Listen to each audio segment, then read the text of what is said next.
My name is Veronica. I am 33 years old, and I love my husband. His name is William. He is 38 years old. William was kind. He was gentle. We had a beautiful life together. But after the accident, everything changed. My husband, the man I loved, woke up, looked at me, and asked, "Who are you?" In that moment, my heart broke into pieces. I realized I had to make him fall in love with me all over again. This is my story. This is the story of the stranger I married. Our story began 10 years ago. I met William in a coffee shop.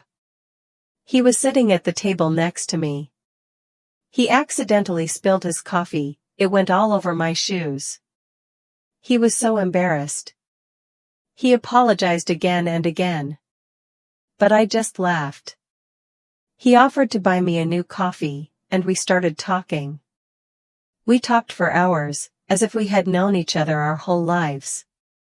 He made me laugh. He made me feel comfortable. After that day, we began to see each other every single day. He was a writer, a book author, working from home. I was a primary school teacher. Our lives were simple, but they were full of joy. I remember the day he proposed. We were at our favorite park.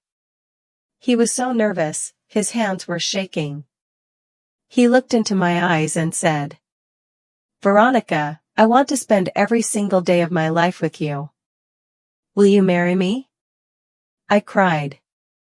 Through my tears I whispered, "Yes. Of course, yes." Our wedding was small, just family and close friends. But it was the happiest day of my life. I looked at William, my husband, and thought, I am the luckiest woman in the world. For 5 years we lived as best friends, as husband and wife. I thought nothing could ever break us. But I was wrong. It was a Tuesday morning. I left for school. William stayed home, working on his writing. In the afternoon, my phone rang. It was an unknown number. I answered, and a serious voice said, "Are you Veronica, the wife of William?" My heart began to race. "Yes," I said. "I am. Is everything okay?" The voice replied, "Your husband was in an accident.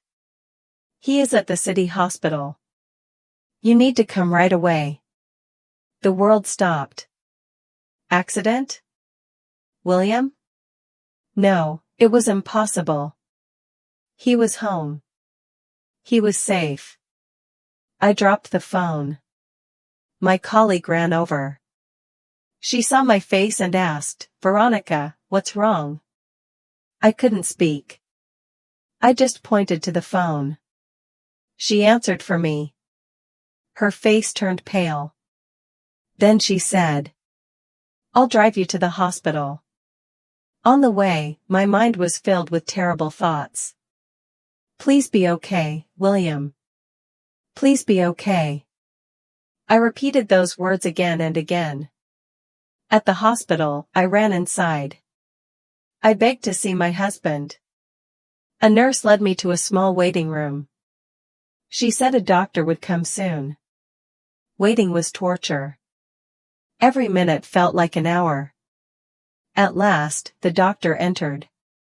"Veronica," he said, "your husband was hit by a car while crossing the street."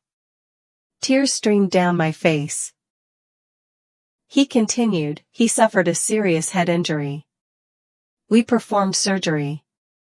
The surgery was successful. He is stable now. He is alive." Alive. That word was like a lifeline. "Can I see him?" I asked. The doctor nodded. But his face grew serious. "I must warn you, because of his injury, he may have memory loss. We will not know until he wakes up." I entered William's room. His head was wrapped in bandages. Machines beeped softly. I held his hand and whispered, "William, it's me. It's Veronica. I'm here. Please wake up." I stayed by his side for 3 days. I did not eat. I did not sleep. On the 3rd day, his fingers moved. I gasped, "He's waking up." The doctor rushed in. William slowly opened his eyes. He looked at the doctor. He looked at the nurse. Finally, he looked at me. I smiled through tears. "William, you're awake." But he frowned. His voice was weak. Who are you?" My heart shattered. "What?" I whispered. "William, it's me. Veronica. Your wife." He shook his head. "I don't know her," he said to the doctor. Outside, the doctor explained. William had amnesia. The injury damaged the part of his brain that stored personal memories. He knew his name. He knew what a car was. But he did not remember me. He did not remember our marriage. For him, the last 10 years were gone. Our first meeting. Our dates. Our wedding. Our home. All gone. The doctor said his memory might come back. In weeks, in months, maybe never. From that day, my life became a battle. William saw me as a stranger.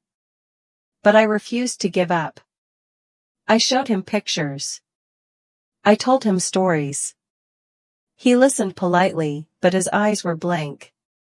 He was watching a movie of someone else's life.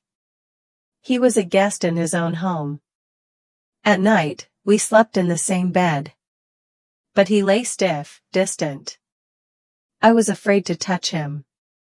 I cried quietly, missing the man who was right beside me. Yet completely gone. I made a decision. If he could not remember our past, I would build a new love story. I asked him to join me at a coffee shop. He hesitated. "It feels strange," he said. "Please," I whispered. "Just as friends." At the cafe, I told him how he once spilled coffee on my shoes. For the first time, he smiled. "I was clumsy, huh?" "Yes," I laughed. "But charming." We went to the park where he once proposed.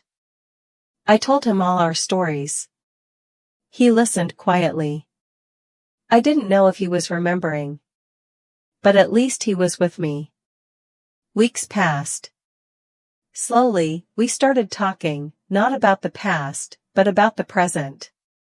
I told him about my days at school. He asked questions. "What do you teach?" He wanted to know me, the woman standing in front of him now. One afternoon, after a long day, I collapsed on the sofa. I opened my eyes, and William was there. He held a cup of coffee. "You looked tired," he said. "I made you coffee." Tears filled my eyes. "It's perfect," I whispered. He smiled, the smile I had missed so much. And in that moment, I knew. My William was still there. On our 6th wedding anniversary, I cried. He didn't even know the date. He found me holding our wedding album. "I'm sorry," he whispered. "I can't remember this. I'm sorry I'm not him. Maybe you should let me go. Maybe you should find someone who can love you the way you deserve." I looked at him. And I realized. I was falling in love with him again. Not the old William. But this new William. "Listen to me," I said. "I love the man in these pictures. But I am also starting to love the man sitting in front of me." From that day, we began anew. We went on real dates. We walked in the park.